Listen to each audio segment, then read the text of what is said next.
2 minutes early. Should we start? Okay. Chevra, Shabbat Tov. It's a pleasure and a big bracha and a big responsibility. B'ezrat Hashem, today we begin from the beginning of Rambam Sefer Hamadah with Hilchot Yesodei Hatorah. And I would like us to learn today, unfortunately I just received word this morning that the father of my first teacher, Rabbi Eliezer Diamond, his father, Rabbi Edward Diamond, passed away. So I'd like to learn Leilui Nishmat, Rabbi Edward Diamond. Ruach Adonai Tenachem B'Gan Eden.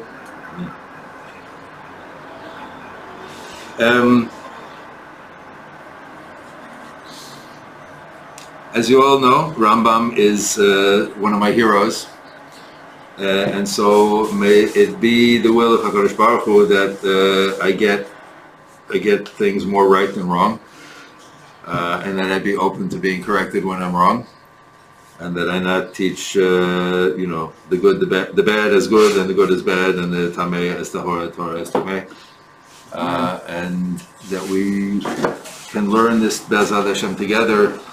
As a way of Rambam, I think his intention is in Mishnah Torah was to bring all of Torah together into one book, if you will, but also that his approach to Torah, I think, is not just what's the checklist of things that we need to do every day, but how do we live in a way that is proper as Jews, that helps us to realize our individual potential, our potential as Am Yisrael, our potential as a society, and potential as members of the whole world, and to bring the world closer to God, and how do we each live personally in such a way that we come closer to an understanding of God, to the extent that each one of us is capable. That's what I should. Today I want to talk about both where we're starting from and where we're going to, and so there's going to be probably more background than actual text.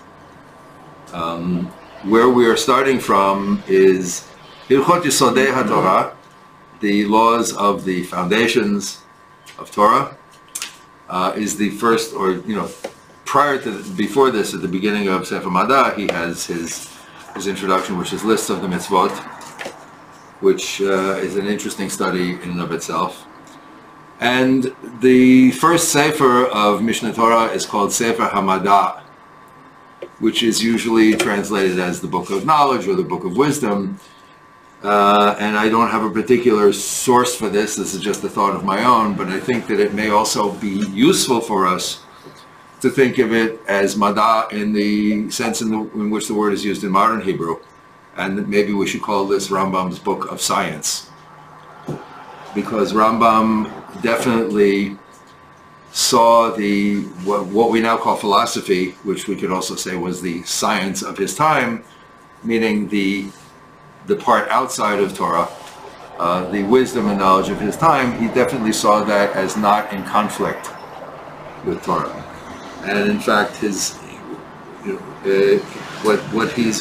project has been called an intellectualist concept of faith.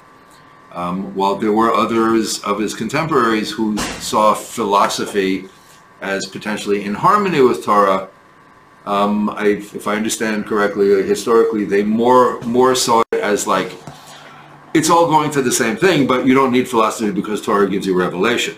For people who don't have Torah, they have philosophy, and it gets them most of the way there. But I think Rambam's view is transcends that, which is that philosophy is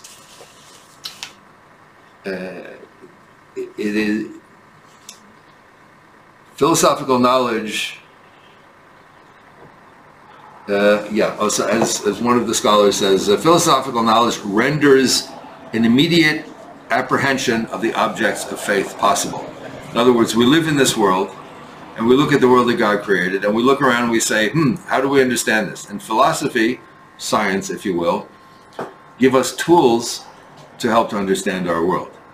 Not to reject God, God forbid, but one of the things that that emanates from this, which is actually a very important concept and I think is critical to Rambam's whole project, Shavua Tov, welcome, is that Rambam is basically telling us that we should trust the evidence of our senses.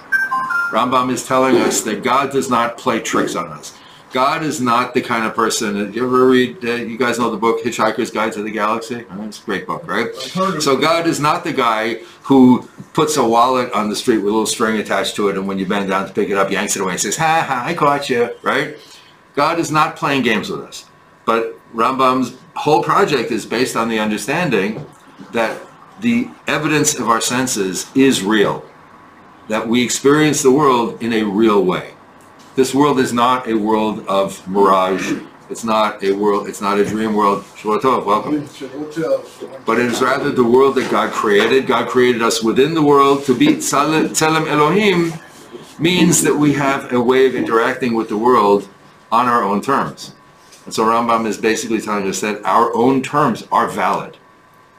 That much of what is revealed to us, we can actually experience ourselves.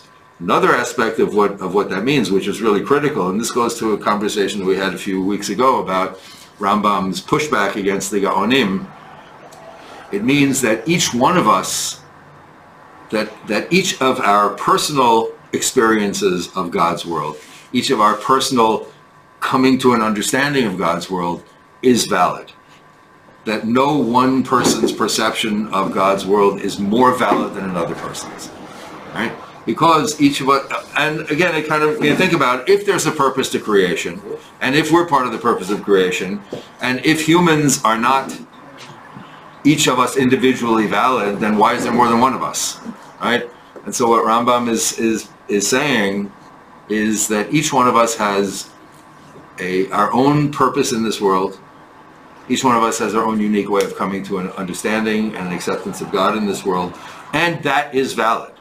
And philosophy, science, whatever you want to call it, is one of the tools, one of the key tools to getting to that.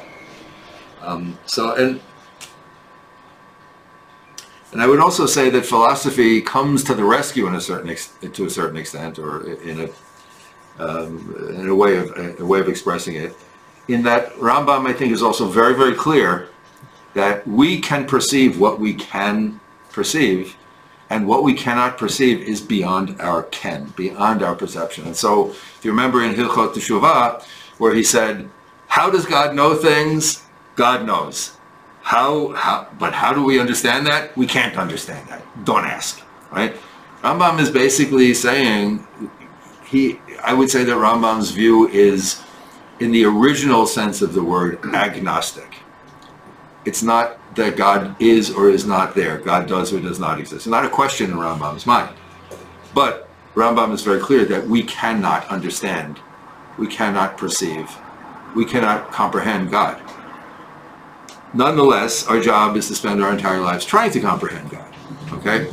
So, and Rambam's whole project, which kind of reaches its flourishing, if you will, in his major philosophical work, The Guide for the Perplexed, is to show how philosophy / science, intellectualization, and revelation work together. Right? They are not in conflict with each other, and they're not opponents, but rather science is what we have in this world, revelation is what we receive from the world beyond. Yes, please. Why is he Rambam and Maimonides? Maimonides. Maimonides. Why is he both? Why is he? Both names. Rambam is what? Okay, Rambam. He was. Shavua Tov. Rambam is Rav Moshe ben Maimon. His father's name was Maimon, and so, as with many of the great rabbis, he was given the Roshei Tevot, the initials of his name, Rav Moshe ben Maimon, Rambam. Okay, in the Greek version of his name, Idis is like son of, right? Maimon Idis, right? There's also Gerson Idis, the Rashbag, for example. There is, I don't know that welcome. I don't know that Ramban is not an anybody Idis, is he, right? Oh, yes, he is. I'm sorry, he's Nachmanides, right? So So Maimonides is what he's generally called in English. Rambam is what we call him in the rabbinic tradition, and that Rambam is what I'm going to continue to call him. But it's an important point. Please don't, thank you, please don't hesitate to ask questions, and I'm sorry if I'm talking either too low a level or too high a level at any given time, but I'm open to being corrected, okay? So just to say a little bit more about what the discussion that we had about Rambam's pushback against the Gaonim. If you remember, the Gaonim basically, and again, this is kind of, simplifying it, but I think it's in broad strokes, it's accurate. The Gaonim's view of Gemara, of why the Gemara brings in different Braitot, is basically that there was one truth that was given on Har Sinai, and there's one halacha, and the Braitot are different people who kind of got it wrong along the way, and the Gemara's job is to weed out what's wrong and bring it together and give you the halacha as it was on Har Sinai, cleaned up from all of the misunderstandings along the way. And Rambam has a totally opposite view. He says there was God's word was given on Har Sinai, but since it's God's word, we can't understand it. And the best that we can do is try to digest it and understand it and bring it into the world in our own way, consistent with his view that each one of us has a valid way of coming to God. And so Rambam says the Braitot the reason that the Gemara brings them all in is because they're all valid. And the Gemara is not throwing them out and saying this one's not valid, that one's not valid, but the Gemara is saying, how do we make a decision now with all of this tradition that we've received from all of these valid rabbinic traditions?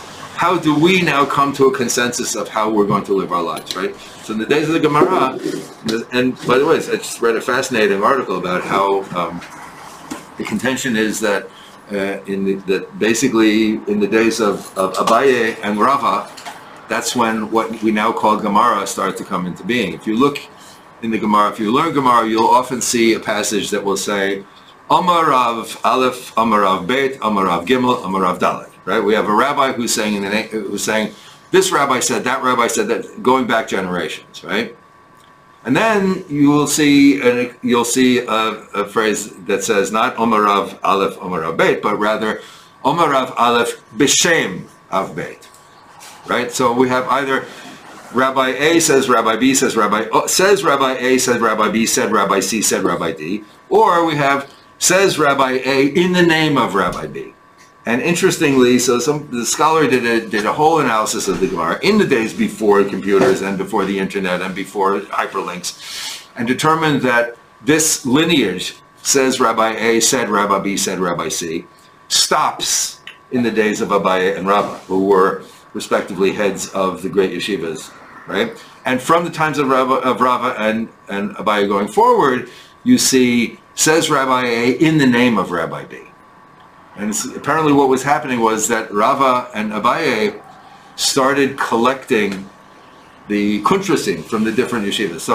So in the days of Torah Shabbat Pei, when it was before the Mishnah, people would have their own little personal notebooks. And they would write down what they learned in their own thoughts. They would write down what they heard from their Rav. They would write down what they heard from the Chabrusa. They would write down what they heard in the Beit Midrash. But they didn't, the different yeshivot and the different Beit Midrash did not publish their kuntrasim, the kuntras meaning a notebook, right? They didn't publish them. That was within their tradition. And apparently Abaye and Rava started collecting them because they wanted to have the whole tradition available to them. And so now instead of saying, I learned from my rabbi, I learned from his rabbi, I learned from his rabbi, meaning that we sat in the same room, now somebody sitting in Detroit has a Masara that came from Chicago and can quote something from Los Angeles and from Buenos Aires, etc., etc., etc. And so what we see is that the development of Torah is not so much about arguing, and that's the Rambam's great argument about why you shouldn't learn Gemara, right? But why you should instead learn his Sefer Mishneh Torah. Because he said the way Gemara is taught, like people think it's all about arguing, which I think he would say is probably largely an outgrowth of the Gaonic view, which is it's a much easier view to take, right? We know the truth, everybody else is wrong. It's a lot easier than saying, how do I reconcile what I understand with what you understand with what you understand with how do we come to a consensus, right? And so what Rambam is also saying, not explicitly, but very, very importantly, what he's also saying is that we need to learn to get along with each other. we need to learn to accept each other, that there is a fundamental identity to our group, to our chevra, to our society, to our nation as the Jewish people. And that's where we need to focus on, not on, which hechsher do you eat, not on, do you have, do you eat pas akum, et cetera, right? Why does it have to be one against the other? Why can't it be both? It can be both, but it usually is not. I think Rambam understands human nature better, maybe even better than I do. And I think that we should. I think we need to.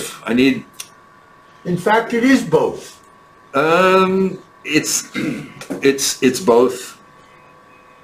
Where's your focus? My focus is on both. And a lot of people's focus is on one to the exclusion of the other. Right. A lot of people's focus is on, we don't need to do mitzvahs, we have tikkun olam over here. A lot of people's focus is on, I don't need to take care of poor people. That's their problem. God created poor people, but I have to keep my checklist of mitzvahs that I do every day. I can't, my sisters have to be down to here, and my coat's got to be black, and I can't eat that hechsher, and I can't eat in that person's house because I heard from somebody else that they didn't toivel their coffee cups, right? And I'm not being extreme. You all know that, okay? So if I have to choose, I'll choose with the people who say, I just want to be part of Klal Yisrael. Right? There's a great story of a dear friend of mine whose father was a world-class scientist. His father was the guy at NASA who was in charge of making sure that the space, that what was contained within the space capsule did not get contaminated. Meaning, like, especially if they went to, sent the moon probe and brought something back from the moon, is in charge of making sure that it was not contaminated by anything that was not moon, right? It's a very, very important job. He later in life became close personal friends with the Rabbi, and then later he became a big chassid of the Rabbi. And they would write, and my friend Shmuley found these letters between him and the Rabbi after his father passed away. His father used to write to the Rabbi saying, how do you reconcile this with that, that with this with that with this? And the Rebbe would write back and say, oh, it's so nice to hear from you. I'm glad to hear you're doing well. So glad that your career is progressing. It's wonderful. At one point, he wrote the Rebbe, he said, other people are telling me that the work that I do is usher. I said, what are you talking about? He said, they tell me it's usher because he was in charge of a big aspect of NASA's program to search for life in other parts of the universe. Right? So he said, people are telling me that what I do is usher because there can't be life anyplace else. And the Rebbe wrote him back saying, you mean somebody tells you that God is not capable of creating life someplace else if that's what God wants to do? That doesn't make any sense to me. You continue doing what you're doing, right? So, but after many years, and Shmuley found these letters, and he found a letter from the Rebbe back to him many years later that said, remember when you used to write me all those letters challenging me about this, that, whatever? It's not that I couldn't get into arguments with you. It's not that I couldn't have intellectual and scientific arguments with you. But I don't want to argue with people. I want to be friends with people. I want Jews to love each other. There's plenty of room for argument out there in the world. We also have to be like the focus of argument, and that's Rambam's. That's his approach. He says, people learn Gemara, they learn it in a way where they believe that the whole purpose of learning Torah is to argue with each other and to make somebody else wrong. So, last thing I'll say on this subject is, the Gemara itself. It's Gemara early in Baba Kama. And the commentary on it talks about Nevuah, about prophecy. And how do you know when two people are what's called Nevi'eh Sheker, when people are false prophets? When they say exactly the same thing. Say what? Exactly the same thing. Same right? thing as what? As each other. When two people come out in prophecy and their prophecies are identical, you know that they're false prophets. Because each prophet receives God's message in a different way, processes it through their own personal interaction with the world, their own brain chemistry, everything, and comes out with their own version of God's message. And that's not me making it up. This is Chazal explaining how prophecy works. Okay, Moshe Rabbeinu the Midrash explains that when Moshe says, "Lo ish devarim anochi," I'm not a fancy talker, and so the Midrash says that when God, quote unquote, would speak through Moshe, they knew that it was God speaking because A, he didn't stutter, or the words came out clearly, but the Midrash describes Moshe kind of just sitting there and opening his mouth, and the words came out without his mouth moving. The words came out pure, clear, intelligible, understandable, right? And God himself says in the Torah, that Moshe's nevuah is unique. And the Torah says that there's no lo kam b'Yisrael to Moshe. He's the only Navi of his type, right? Every other Navi, explain Chazal, they receive the vision from God, and then they have to process it, and they give it over in their own way. And so, if the Navi'im do that, we should learn from them. That we should learn that each one of us has our own valid, unique way of receiving Torah, of processing Torah, of understanding Torah, and passing Torah on. And it's incumbent upon us to do all the hard work for ourselves to try to get it right, but also to respect each other's process of learning and trying to internalize and live the life of Torah. Yes, sir? What's a Navi? A Navi is a prophet. Thank you. Prophet. So where are we starting from and where we're going? I would just very briefly say where we're starting from is an indication of where we're going. The very first halacha, we're going to read the first halacha today, and then we're going to do some background. Okay, the first halacha is Yesod ha-Yesodot ve'amud ha-Chochma. Sorry, ha-Chochmot le'eda sheyesh sham matzui rishon vehu mamtzi kol hanimtza v'chol hanimtzaim mishamayim va'aretz ומה שביניהם לא נמצאו אלא מאמיתת המצוי. Now, this one little halacha, we could spend years delving into it. Yesod ha-Yesodot, the foundation of foundations. Ve'amud ha-Chochmot, and the pillar of wisdoms. Okay, and you'll see, Bezat Hashem will get you copies of the Sefer. Can you guys all, who can't read any Hebrew at all? And it's okay, all right. But can you read enough Hebrew that if I put this in front of you in Hebrew and we translate it as we go along, you can follow? I mean, we can get some copies of this, or we can get copies with the English translation and print them out. So because I want you to be able to, so maybe we'll make copies from the other Sefer because it also has great footnotes. But the way this is written, Yesod ha-Yesodot ve'amud ha-Chochmot, which starts with the letters Yud and Hey and Vav and Hey. And so it's like the Rav is he's signing off at the beginning, showing you what this Sefer is all about. The Sefer is all about knowledge, coming to a knowledge of God. Yesod ha-Yesodot, the foundation of foundations, meaning that when we think we've gotten to the bottom of things, wait, there's more. When we think we got to the bottom of it, wait, there's more. There's underneath everything, there is a foundation of all foundations. And there is also Amud HaChochmot, which in the footnotes to the English version, it's beautifully described. That a foundation is invisible, it's under the ground, right? A Amud, a pillar, is visible, it's above the ground, right? And so that the coming to the study of the knowledge of God is something that underpins and also carries, if you will, so both invisibly and visibly, all of our lives, all of our undertakings. Now, he uses a verb here, which is, I think, critical in terms of the way, the form of the verb that he uses. Mishnah Torah he wrote in Hebrew. So every word that we're reading in Hebrew now is from Rambam's own pen, from Rambam's own mind. Okay, Rambam was clearly a brilliant man, had a pretty deep understanding of the Hebrew language. All of his other works are written in Arabic, and were translated into Hebrew. And we have a lot to rely on in terms of the Hebrew translations, but this is Rambam's own words in Hebrew. So what is the foundation of foundations and the pillar of all wisdoms? Is Leda Sheyesh Sham Matzui Rishon. Let's translate it word for word and then let's dig into it. Leda, let's call it for now to know. Sheyesh sham, that there is matsui rishon. Matsui is like something that exists. So, Aristotelian. okay, thank you. So let's say it's a first, let's use a noun, existent, E-N-T, right? As an existent being, an existent thing, right?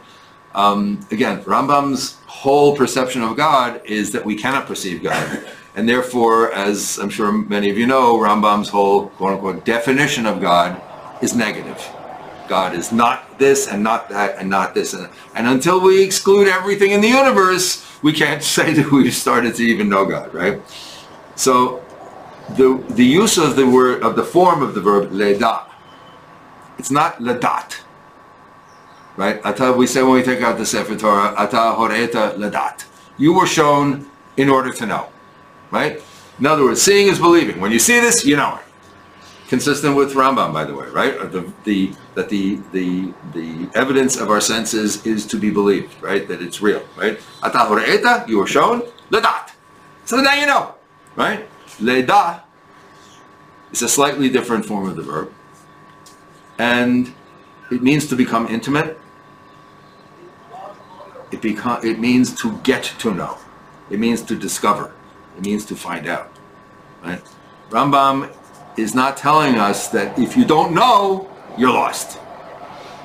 Contrary to what a lot of his contemporaries say, and what a lot of our contemporaries say about, there's only one right way, and if you don't know it, too bad, shame on you, right? Rambam is saying no. The purpose of every human being is to spend our entire lives trying to come to our own understanding of God. And you never know. You never get to the point where you know, right? Man lernt nicht aus. You never finish learning, right? You never finish learning new things, okay? And so Rambam is saying that the foundation of all foundations and the pillar of all wisdoms is to continue to come to know, to strive, to struggle, to get to know. And he doesn't even say to get to know God. First, we have to start to understand that there is a kind of a fundamental existence from which everything emanates. Sheyesh sham matsui rishon. There is a first existing thing. And by the way, the word sham here, which is also pointed out, for example, by in the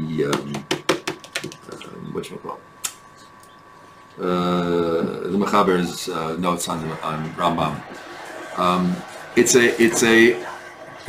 kind of a usage that comes from the Arabic language, and apparently Rambam used it b'davka on purpose, right? Because in Hebrew you don't say there. In English you say there is, right? In Hebrew you say yesh, is, right? And yesh by itself means there is, right? In Arabic they also use this kind of construction like there is there, right? Fiha, meaning it, meaning in it, or there is, right? So it's like he wanted to really emphasize that there is a separate and a unique existing thing that's there. And what is that unique existing thing? It's the first existing thing. Whatever we're going to call it. So we'll call it the primary existent, let's say. Vehu mamtzi kol hanimtza. And this existing thing gives existence to everything that exists. V'chol hanimtzaim mishamayim va'aretz u'ma shebenehem, and all existing things in shamayim and aretz, in the heavens and on the earth, and everything in between, lo nimtza'u ella me'amitat ha'matzui, would not come into existence except by virtue of this.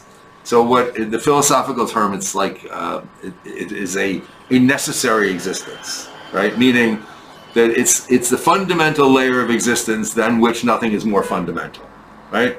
All existence comes from this, call it a kernel or a dot or a layer or a foundation or whatever you want to call it, of existence. So as you pointed out, this is like an Aristotelian concept. What's Aristotelian? Aristotle, yeah. So what's Rambam's program? So and we're not going to get involved we're not going to go down the same kind of a rabbit hole every week. Don't worry, guys. But and if you want to, I mean, there's plenty of ways you can do it. But Rambam is he's working in a historical setting where Islam came into existence in the 600s, and by the early 800s, Islamic theology, what was called kalam in Arabic, literally meaning just words, talk, discussion. Islamic theology started to, because after the death of Muhammad and then the death of the generations of the followers and the companions and so on, then there was arguments about who gets to be in charge. And so then they started to argue about, well, what does the text really mean? And maybe, you shouldn't be in charge because I have a different interpretation. Where have we heard something like this before? I don't know. But because the Jews lived surrounded by Muslims in many places, the Muslim thought started to also influence or interact with Jewish thought. And I can't say for sure who influenced who more, when, and what particular aspects, but there was a lot of interplay. In the mid-700s, part of what happened as a result of that was the rise of what's called Karaism, the Karaites, who rejected rabbinic Torah, rejected Torah Shabbat and said that there's only a written Torah, and so you guys don't know what you're talking about. You guys will follow the rabbis, and a lot of Rambam's work was written in response to, or as an attack on, or defense against the Karaites. Yes. Are you saying the Karaites were strongly influenced by the Muslims? I think historically it's fair to say that Karaism arose in this environment, and not necessarily by Islam per se, but certainly by Islamic thought. That there was thought. Yeah, but also understand, like when we talk about Aristotle, for example, Rambam did not read Greek. Rambam read Aristotle and commentaries on Aristotle in Arabic translation. So Rambam's understanding of Aristotle is filtered through the world of Islam, right? Didn't Aristotle say that the world always existed? Yes. There was no beginning. Yes, and so part of very good. So part of the Karaites' whole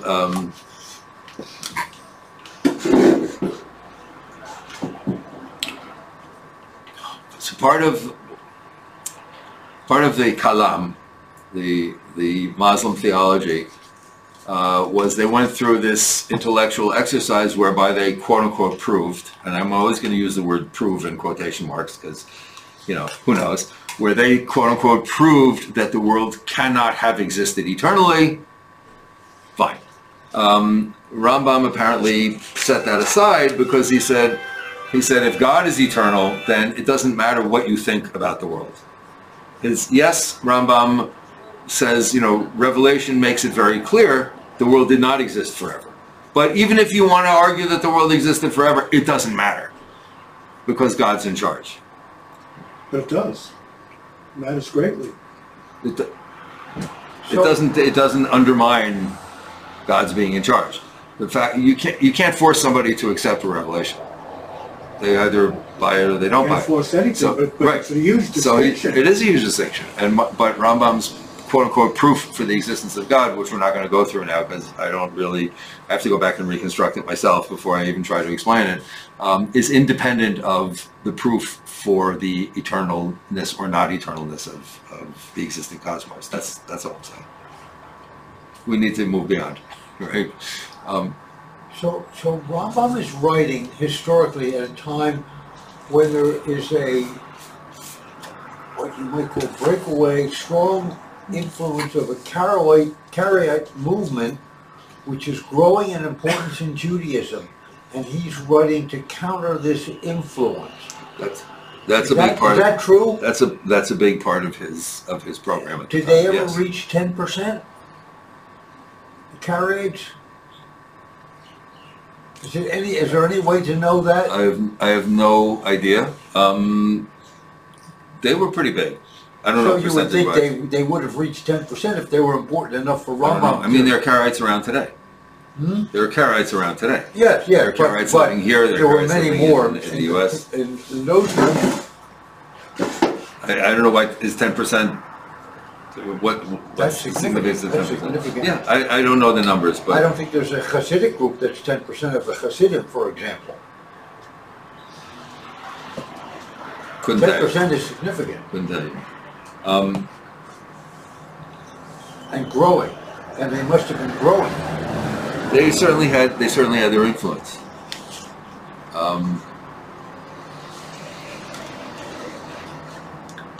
And there are a lot of other things that feed into the philosophical milieu at the time.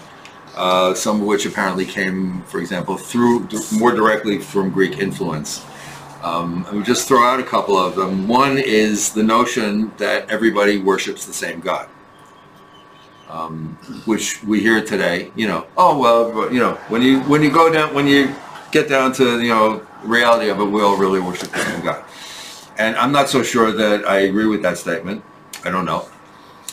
It's a common, liberal Western notion that people are all fundamentally really the same, and that we all really worship the same God, right? And I grew up with those notions, and the longer I live in the world and the more I travel in the world, the more I'm not so sure. I'm not so sure. Yes, sir. Can you elaborate on that? That we don't believe in the same God, that the religions don't believe in the same God. It's the first time I've heard this concept. That we don't. Okay. We have a God that tells us to do something. Other people have a God that tells us them to do something else, right? And then everybody insists that their religion is really a religion of peace and love, right? And by the way, I think fundamentally Judaism is not a religion of peace and love. The Torah is not what we, in the Western sense, we call a book of spirituality, right? It's a political book, right? Jesus tells his followers, you do what I tell you to do and be nice to each other, and then after you die, you'll go to heaven. And Muhammad tells his followers, you do what I tell you to do and be good to each other, and then after you die, you'll go to heaven. And God says to Abraham, you do what I tell you to do and go and take possession of that piece of property, and that will be the homeland for your descendants forever. And there's no talk about, and then you'll go to heaven and you'll have a drink of water and play the harp. So those kind of distinctions get lost in let's call it for lack of a better term or a more specific term, a Western liberal democracy, right? Where everybody has to be permitted to do their own thing. So part of the way that the Western world developed anyway was the notion around, I guess in the 1700s, it became like the notion that religion was a private thing, not a societal thing, not a national thing, right? If you go, somebody mentioned, I think last week or the week before, if you travel all around the world, the Western world, Europe, Latin America, right? Political parties are called the so-and-so Christian party, right? How many nations in Europe can we point to that have a cross on their flag, right? And that means that they identify as Christian nations, right?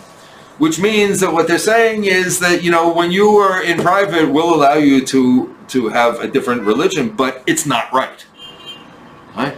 So they're saying that, try to tell a Jew living in Germany in the 1930s that we're all worshiping the same God. When they have a big part of what's feeding into what happened in Germany came right out of the Catholic Church and came right out of Christianity.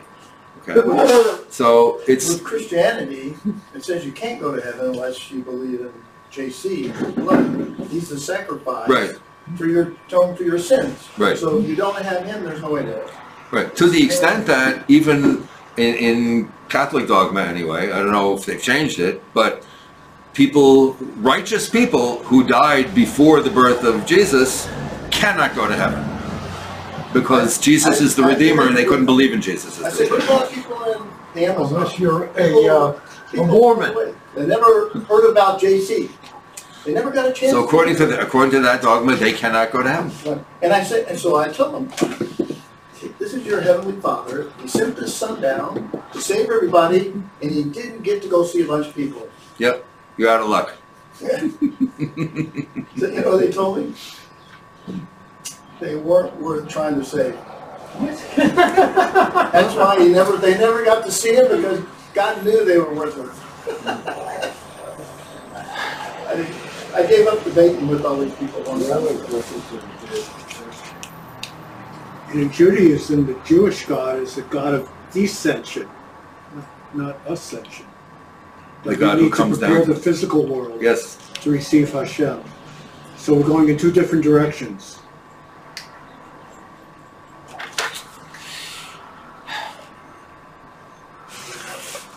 So where are we going? Just to read the very end of Mishnah Torah. Spoiler alert, although Bezrat Hashem will come to this, it's going to take us several years to get to it. So by the time we get to it, we probably will have forgotten it. But the very, very last halacha, at the very end of Mishnah Torah, 14 books from now, which is in the laws, what's called the laws of kings and their wars, right? And I'll read it in English, but just the last little bit in Hebrew. It says, and in that era, talking about Yemot HaMashiach, the Messianic era, there will be no famine, no war, no envy or competition, for good will flow in abundance, and all the delights will be freely available as the dust. The occupation of the entire world will be solely to know God. Right?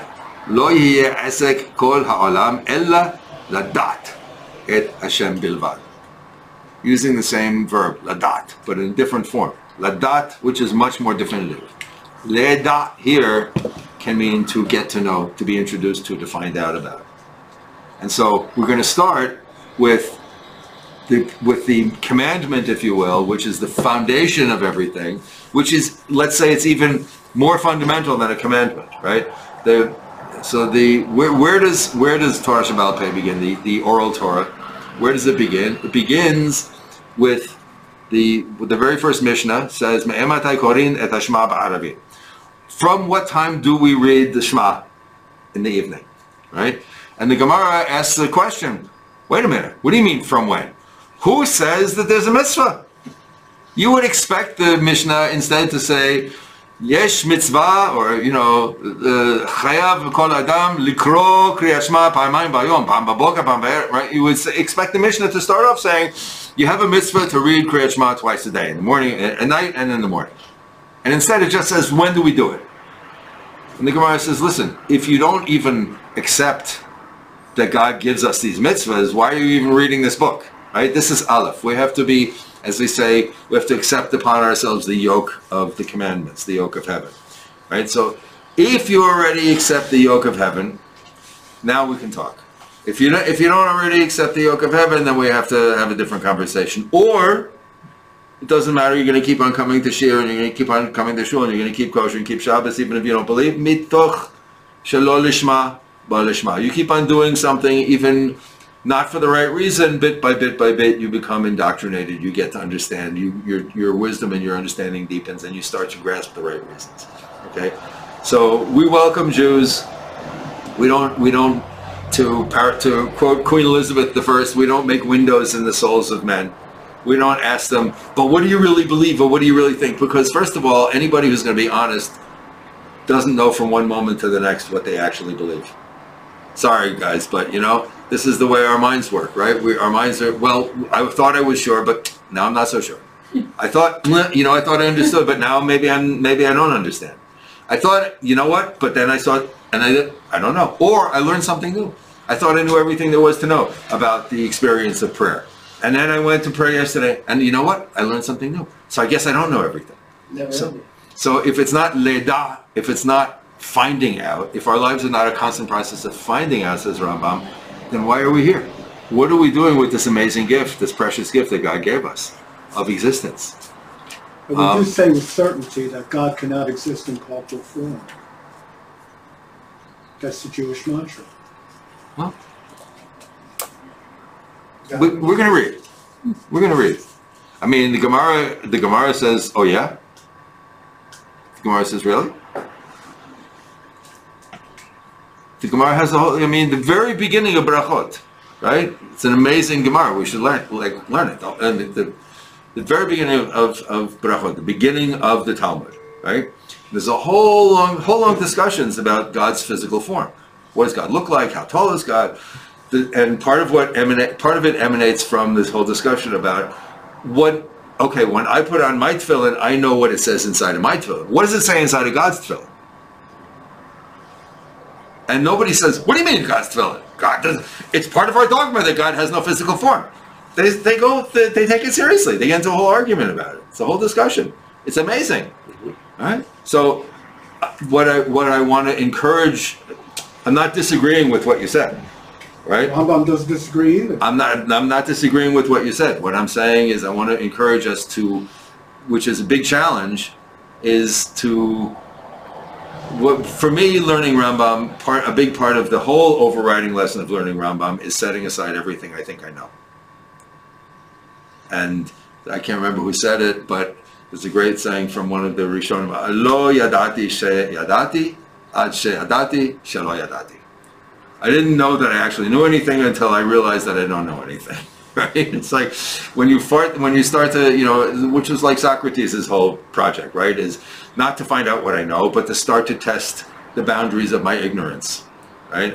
And so I encourage us to, to set aside even things that we know, like God is not corporeal. God is not Rambam has a hard time. He stumbles a lot over trying to, express this non-anthropomorphization of God. But this is a very important point that you raised, so thank you. I want to make a different point, which is I would say largely now, accept that. I think, we can say that Rambam succeeded.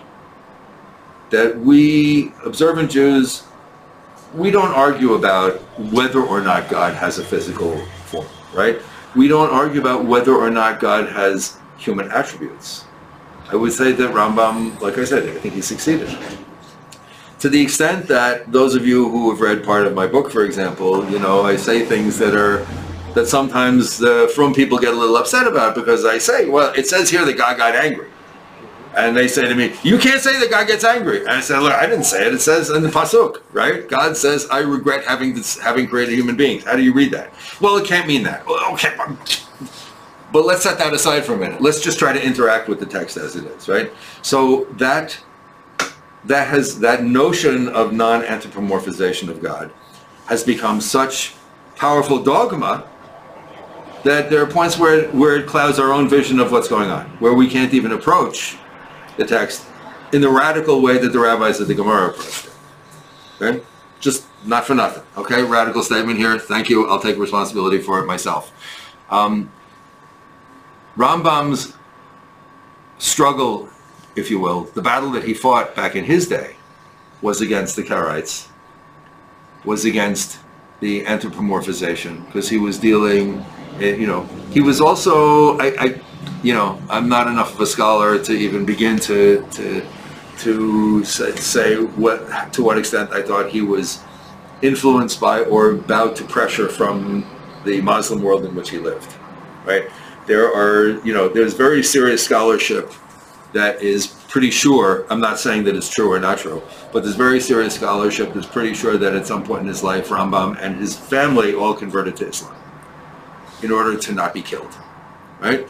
And Rambam famously wrote to the communities who asked for his guidance that converting to Islam in order to not be killed is a mitzvah, right? And he also agreed with Islam that Christianity, at least as far as the Trinitarian Christianity is concerned, was avodah zarah, right? So to what extent did he 100% believe that himself? To what extent did he say that because it didn't hurt him to say it and it kept him in good graces with his Muslim bosses? I don't know. But he was walking a very fine line in many, many periods of his life. And so we have to also understand what he was up against, which makes his accomplishment that much more amazing and that much greater. But I want to ask a question, and I don't know the answer. I don't say that there is an answer, right? But Rambam was waging his battle in the day against anthropomorphic notions of God. What battle would Rambam be waging today? What battle? What battle would Rambam be waging today? In other words, what are the pernicious notions that attack or undermine our concept of Torah today that Rambam, if he were alive today and writing today, what would he have to fight against? I propose that today, in today's day and age, he would not have to push back against Jews who say, you know, there are two gods. He would not have to push back against Jews who say, well, the universe was always there and it doesn't matter, or against Jews who say God is 28 feet tall and has, you know, has long white hair. So what other... Wouldn't he push back against Jews that want to rewrite the Torah in their own image? But in what sense? Look at the whole idea of sexuality. So, you know, I'm not saying that there's an answer. I'm saying, but it bears keeping in mind that Rambam's whole project is, if you will, for the glory of God, for the greatness of God, to help us to bring God into this world and to help us to have a personal relationship with God. And standing in the way in his day, philosophically, were all of these schools that had different notions of what God is all about. And there are, I would submit that there are just as many threats out there to what God is all about today, and not that we shouldn't learn Rambam, but, you know, just wondering, you know, if he were around today, what would he be pushing back against? So we can actually do a couple of more halachas, yeah? I don't want to get too caught up in cosmology, but that's like the first few prakim, the first few chapters of this are really kind of all about Rambam's view of how the universe works, which is actually kind of critical to us understanding the rest of his view. It's like the Torah begins with Bereshit bara Elohim et hashamayim v'et haaretz, right? And Rashi asks one question and has one answer. Why does the Torah begin with that? Like, if the Torah is the book of laws for the Jewish people, says Rashi, it should have begun with this week's parsha, right? HaChodesh hazeh yeh lechem rosh chodeshim, right? That this is where you start building your calendar, right? And Rashi's answer is great. He says no, because in future you know this first Rashi, but at the first pasuk of Bereshit, it's like one of the most important. Thank you. It's one of the most important pieces of rabbinic literature in our entire corpus. Can you quote it, or do you want me to? Rashi says that why does the Torah begin with creation? Because in future generations, right, 1,000 years ago, right? In future generations, people will come to you and say, you are robbers because you stole the land of Canaan from its inhabitants and you have no right to be there. And we will say to them, look at the beginning of the Torah. God created the entire universe. The land doesn't belong to us, it belongs to God. God took it away from the ones who were living there because they didn't please him. And God gave it to us. Now, what we also need to bear in mind is what Rashi doesn't write, because he doesn't have to write it, because it's obvious, is, Baruch Hashem, we're now here. Medinat Israel is real. Eretz Israel is not ours to keep, it's ours to lose. What Rashi is saying is very, very clear. We need to hold ourselves to high standards of behavior. We need to hold ourselves to high standards of religious observance, of mitzvahs, of ethical practice, of ethical behavior. We have to maintain our society properly, because Rashi is saying, the MIDRASH is not saying that God took the land away from the Canaanites because they were inherently worthless, bad, whatever, that they didn't behave right. Okay, I'm Karov Lashem, we're the chosen people, right? But we're chosen for responsibilities and obligations. We're not chosen to get freebies. We need to, and Rambam is very strong on this. We need to continue to earn that we are not intrinsically holy, but we have a closeness to God that means that we can bring Kedusha into this world by our actions. And so we need to keep on acting in a holy way. We need to keep on doing the mitzvot. We need to keep on working to improve ourselves, to improve our society, to reach out to those around us, to people, to relieve suffering, to make the world a better place. Says Rambam, Im ya'aleh al hadat shehu eno matzui, en davar echad yichol lehimatzaot. And if it should occur to you for a moment to think that this first existing thing somehow doesn't exist, no other thing in the universe could exist. ואם יעלה על הדעת שאין כל הנמצאים מלבדו מצויים, הוא לבדו יהיה מצוי ולא יבטל, הוא לבטולם. שכל הנמצאים צריכים לו, והוא ברוך הוא אינו צריך להם ולא אחד מהם. לפיכך אין אמיתתו כאמיתת אחד מהם. So he's making a philosophical statement here. He's saying, if you should think for a moment that the existence of this first existing thing is not fully independent,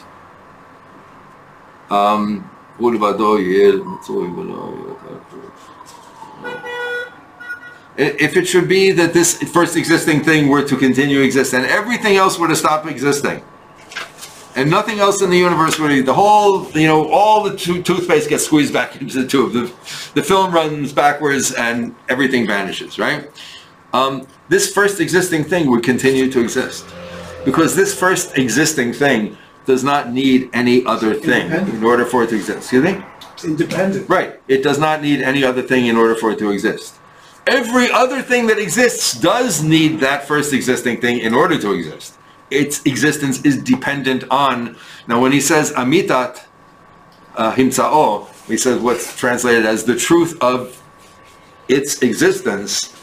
It's what I guess in philosophy they call a necessary existent, or right, meaning that this is this is the fundamental layer of existence. This is existence, pure existence, right? And necessary in the sense of the philosophical question is it possible for God not to exist, right? I don't want to get too caught up in all this stuff. I'm just kind of laying it out here because I want us to kind of get a sense of the sea that Rambam is swimming in here, and all of the different philosophical strains that he is either fending off and combating against, or that he's putting into his toolkit. Okay, and so what he's putting in his toolkit is this notion that there is a fundamental core of existence which is necessary for the very phenomenon of existence, right? And then which cannot be further reduced, if you will. That there's nothing more, more fundamental underlaying that. And now we come to, the first payoff. Hu shehanavi omer v'Adonai Elohim emet. This first fundamental, primary existent, this primordial existing thing. That's what Yirmiyahu says, Hashem Elohim emet. Hu levado ha'emet ve'en le'acher emet ke'amitato. This God, that's truth. And there is no other truth like God's truth. There are other truths, other things can be true. But there is no other ultimate. There's no other ultimate existing thing, and there is no other ultimate truth. Excuse me. Essential and ultimate. Yes, thank you. En od milvado. There is nothing, there is no other one beside him. Klomar, en sham matsui emet milvado kemoto.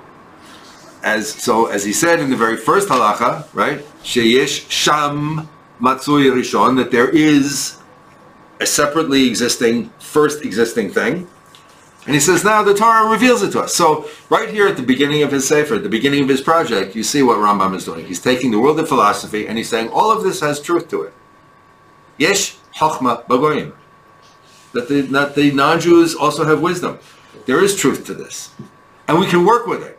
And in fact, we should work with it. These are great tools, right? If I want to build a house, right? And somebody comes to me and says, look, here's a hammer, and here's nails, and here's a chisel, and here's a saw, and here's a and here's a bandsaw, and here's I'm going to say to him, well, those tools weren't made by Jews, I'm not going to use them. I'm going to build a house using the best tools that I can get. Rambam says over and over again, you take wisdom from where you find it. He doesn't say take Torah from where you find it, right? So it says, the Chazal tell us, if they come to you and they say, Yesh Chochma Bagoyim, if they come to you and they say the Goyim have wisdom, the non-Jews have wisdom, absolutely. If they come to you and they tell you Yesh Torah Bagoyim, they come to you and they tell you the non-Jews have Torah, ixnay. No. So Rambam is saying, here is the setting in which we're operating. Here's the sea that we're swimming in. It's the sea of philosophy. Now, let me help you to the big news, guys. The big news is, Hashem Elokim Emet. We also have Baruch Hashem revelation. Right? And for us today, this is a very radical statement. I don't know when Rambam was writing it, but for us today, it's a very radical statement. To say, wait a minute. Because, think about it. How often do we, I'm guilty, how often do we, engage in things that we do in our day-to-day lives and say, well, I got to figure this out. I'm going to do this by myself. How often do we forget that we are working hand in hand with God? How often do we forget that our job is to be part of God's cosmos, and that the whole purpose of our life is to come to know God, right? When God's in this week's parsha and the next week's parsha, Parshat Bo, God says, Bo el paro. And people ask the question, what do you mean, Bo? God's saying to Moshe, go. And yet, the verb Bo means come to Paro. So, why is God saying come to Paro? Right? People ask the question. Okay. So, what I learned from my Rav Hanan, is, we often say to ourselves, well, how does God help me? You know what, God, I'm going to do the best I can, and then when my resources are at an end, when I run out of ideas, when I don't have the strength or the wisdom or whatever to do it, then you're going to step in and you're going to grab me by the hand, you're going to help me. And he says, that's the wrong way to look at it. I think this is a Musar Haskell for me. It's a great insight and a real, it really changed the way I look at myself and at the world. HaKadosh Baruch Hu and I are walking the path together. HaKadosh Baruch Hu and I get up in the morning together. HaKadosh Baruch Hu and I wash Netilas Yadayim together. HaKadosh Baruch Hu and I go to Minyan together. HaKadosh Baruch Hu and I learn Torah together, go to work together, deal with our triumphs and tragedies together, deal with what I have to go through in the course of a work day, dealing with my business, dealing with my family, dealing with my friends, dealing with problems. HaKadosh Baruch Hu and I are going along the path together. Right? This is the basic notion of hashgacha pratit, of personal divine providence. Okay? That God is not something that when I run out of steam, God's going to step in and take over for me. But from day one, from the get-go, we're doing this together. And so when God says to Moshe, Bo al Paro, come to Paro, I would say there are two images. One is that God is saying, all right, I'm here with you. Come on, let's go together. Take me by the hand and we'll go. Another image is that God is saying, I'm waiting for you where your biggest challenges are. Where you think that you're going to fail, where you think you're going to have the hardest time, I'm waiting for you. I'm already there waiting for you. So come to Paro, because I'm already standing here next to him. I'm waiting for you to get here. Well, don't worry. When you get here, I'll be here with you. Right? But, I think it's important for us to remember that how do we keep God as a constant presence in our lives? Especially when we get so fascinated by, oh, what a great idea I just had. What Rambam is saying is we have all this great philosophy. It's brilliant. It's amazing. It's a great tool. We need to use it. But Hashem Elohim Emet. Don't think that the truth of the philosophy can be divorced from the truth of revelation. But what he's also saying, which is very radical, is don't think that the truth of revelation discounts the truth of science, discounts the truth of our own thoughts, discounts the truth of the world the way we experience it. This is an incredibly radical, very, very powerful way of looking at ourselves and at the world. Rambam is telling us the evidence of our own experience is true, is valid, is important. The evidence of our senses is true, is valid, is important. And that when things don't make sense to us, instead of saying, well, I must be stupid, forget it, I'll just do what the rabbis tell me or what I read in a book or whatever it is, that we're taking a wrong turn. And similarly, when things don't make sense to us, then there are other times when we might be tempted to say, well, the halakha doesn't make any sense, so I'm just going to do what makes sense, right? That we're also taking a wrong turn. That there are many ways to get things wrong. Okay, and it's not right to either go to one extreme or to the other extreme. Which Bezrat Hashem, way down the road when we get to Hilchot Deot, the Rambam's book about personalities and opinions and so on and so forth, he goes to great lengths in talking about what he calls the Shvil HaZahav, the golden mean, which again is a kind of also an Aristotelian concept of of balance and of not getting to an extreme of thought or behavior or of attitudes. So I hope that we've gotten off to a good start today. Please tell me, you can tell me in private, or you can tell me right now in front of everybody else if this is going the right way, or if you feel that it's been like